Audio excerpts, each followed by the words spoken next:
दोस्तों चाइना का तबाह होना तो अभी निश्चित है यार।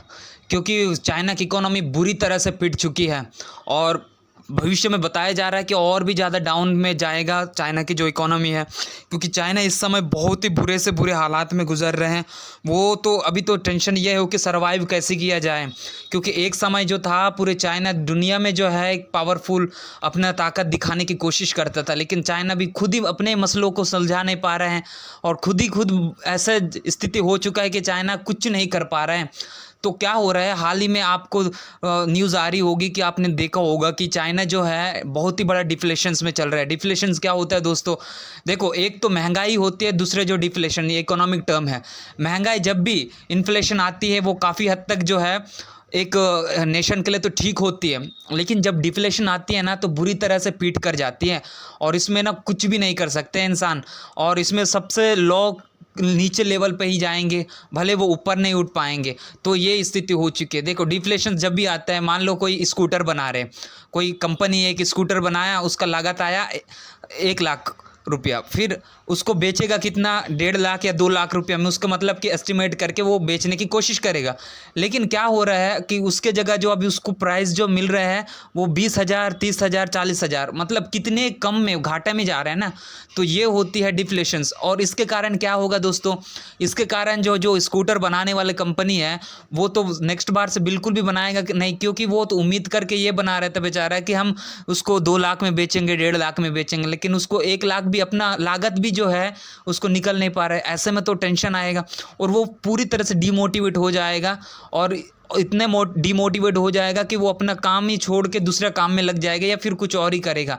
क्योंकि उसको उसको उम्मीद ही नहीं है ना। क्योंकि उससे क्या फ़ायदा? क्योंकि उसको जो प्रॉफिट मिलना था, जो उम्मीद करके चल रहा था, वो ही नहीं मिल पा रहा है। तो इस तरह से जो डिफ्लेशन आता है, डिफ्लेशन आएगा, मान लो वो पूरी तरह से जो वो काम छोड़ देगा, हताश होगा और पूरी तरह से जो कोई खरीदने वाला भी नहीं आएगा, सस्ते दाम पर भी कोई लेगा नहीं। तो ऐसे में जो है क्या होता है दोस्तों, वो उसी को कहते हैं डिफ्लेशंस। ठीक है। तो इस हालात में जो है चाइना अभी बहुत ज़्यादा गुजर रहा है। तो आगे क्या है चाइना की? चाइना, देखो, एक और टेंशन है कि चाइना के लिए जो कंस्ट्रक्शंस की जो कंपनियां हैं, आपको पता है कि चाइना जो बहुत ही सस्ते लेबर प्रोवाइड कराता है और जो है इसीलिए जो एक इकोनॉमिक उसका बैकबोन था सस्ते लेबर, और बहुत ज़्यादा वो जो है ग्रो कर लिया।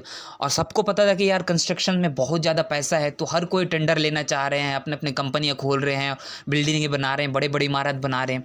एक समय तक तो ठीक था, लेकिन अभी क्या हुआ कि वो कंस्ट्रक्शन इतना ज़्यादा वहाँ पर ये घर वर बना दिया कि कोई खरीदने वाले नहीं है भाई। अभी तो भूत घर बन गए हैं, वैसे ही पड़ा, वो सस्ते दाम में भी कोई ले नहीं रहे।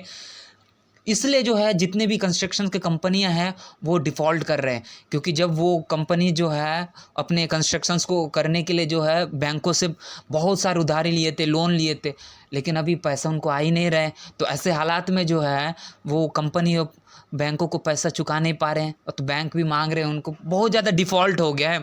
और इवन बैंक भी उनका डिफ़ॉल्ट हो रहा है। बैंकों का क्या भाई, बैंकों के पास पैसा कहाँ से आता है? पैसा तो लोगों का ही आएगा ना। अब बैंकों का, वो बैंक जो पैसा उनको कंस्ट्रक्शन वाले को दिए हैं, और जब लोग मांगने आएंगे बैंकों से तो बैंक कहाँ से देगा? इसलिए बैंक भी पूरी तरह से डिज़ास्टर साबित हो रहे हैं। ऐसे हालात में लोगों के पास खुद पैसे नहीं है। तो ये हो चुके हैं चाइना की बहुत ज़्यादा हालत ख़राब। देखो, इसके पीछे का कारण खुद ब खुद चाइना है यार, कहीं ना बहुत ज़्यादा। ठीक है। आपको पता है कि कोविड आया, कोविड भी एक बहुत बड़ा जिम्मेदार था। कोविड तो ऐसा नहीं कि चाइना ही में आया, पूरे दुनिया में आया था भाई। और इसके बावजूद भी दुनिया में कई देश जो है सर्वाइव कर रहे हैं। इवन इंडिया ही को देखो, इंडिया तो उससे भी बहुत ज़्यादा पिछड़ा इलाका है, पिछड़ा क्षेत्र है चाइना से। इसके बावजूद भी अभी दुनिया में सबसे हाईएस्ट जो है ग्रो कर रहा है इंडिया, और चाइना जो है इतने लो पे जा रहा है। क्यों? क्योंकि यार देखो, कहीं ना गवर्नमेंट की एक पॉलिसीज़ भी होती है। वहाँ की क्या थे, चाइना की कम्युनिस्ट पार्टी है, तो पूरी तरह से कंट्रोल किया था। जब लॉकडाउन आया तो पूरे स्ट्रिक्ट एक्सट्रीमली लेवल पे जो है वे लोग लॉकडाउन लगा दिए थे, बाहर लोगों को जाने भी नहीं दे रहे थे भाई। तो काम ही करने नहीं दोगे तो कैसे चलेगा बताओ? उनकी इकोनॉमी ऐसी एक तो बुरी तरह से पिट गए।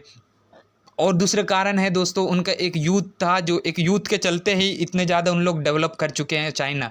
लेकिन अब यूथ जो उनका पॉपुलेशन अभी क्या हो रहा है कि धीरे धीरे बुढ़ापे में आ गया है, तो उनको पेंशन चाहिए भाई, काम करने की शक्ति कम हो गई। तो ऐसे हालात में जो है चाइना उनको पैसा देगा कि इधर संभालेगा, पता नहीं, बहुत सारे उनके समस्या है। तो वो एक है। कोई काम करने वाले है ही नहीं चाइना के पास। और एक कारण है जो भाई फ्लड आ रहा है, नेचुरल डिज़ास्टर भी हो रहे हैं, अब ड्रॉट पड़ रहा है। और इसके अलावा जो बड़ी बड़ी कंपनियाँ, अमेरिका हो गया, ऑस्ट्रेलिया, ब्रिटेन, सब कंपनियाँ वहाँ से भाग रही हैं भाई। अब चाइना के लिए मतलब कि प्रॉफिट ही नहीं मिल रहा है तो सब छोड़ छोड़ के भाग रहे हैं। तो ऐसी भी एक कारण है जो चाइना खुद एक जिम्मेदार है, और बहुत सारे एक फैक्टर हैं। तो आगे आने वाले समय में और भी बुरी तरह से पिटेगा, एक तबाह होना निश्चित है कहा जा रहा है।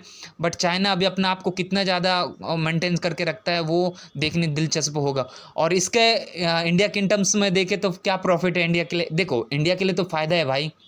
हाँ, एक और बात है कि उन लोगों के लिए जो वहाँ के आम जनता है यार, सफ़र कर रहे हैं, थोड़ा उनके लिए भी तकलीफ़ है। बट हमारे लिए एक और तरीके से फ़ायदा है, जितने भी वहाँ से कंपनियाँ भाग के आ रही हैं ना, वो इंडिया में आ रही है, क्योंकि हेड टू हेड जो है इंडिया चाइना को रिप्लेस कर सकता है, क्योंकि उसके इतनी बड़ी मार्केट है, पॉपुलेशन भी अच्छी है। तो हर कोई अट्रैक्शन का कारण है हर एक कंपनियों के लिए इंडिया। तो इंडिया के लिए बेहतर है कि वे इंडिया में आ रहे हैं, और इंडिया में बहुत सारे जो जॉब्स क्रिएट करेंगे, इसके जो है इंडिया जो बहुत ज़्यादा ग्रो करेगा। और देखना दिलचस्प होगा दोस्तों कि क्या होता है आने वाले समय में चाइना का। और आपको कैसे लगा दोस्तों, आप मुझे अपना व्यूज़ कमेंट करके बता सकते हैं, और क्या है आपका व्यूज़ मैं भी देख लूँ। और यार आप लोग चैनल को सब्सक्राइब कर दीजिएगा, और आप लोग कमेंट भी करके मुझे बताइएगा, और विशेष करके लाइक भी कर दीजिए दोस्तों। मिलते हैं दोस्तों नेक्स्ट वीडियो में। Thank you.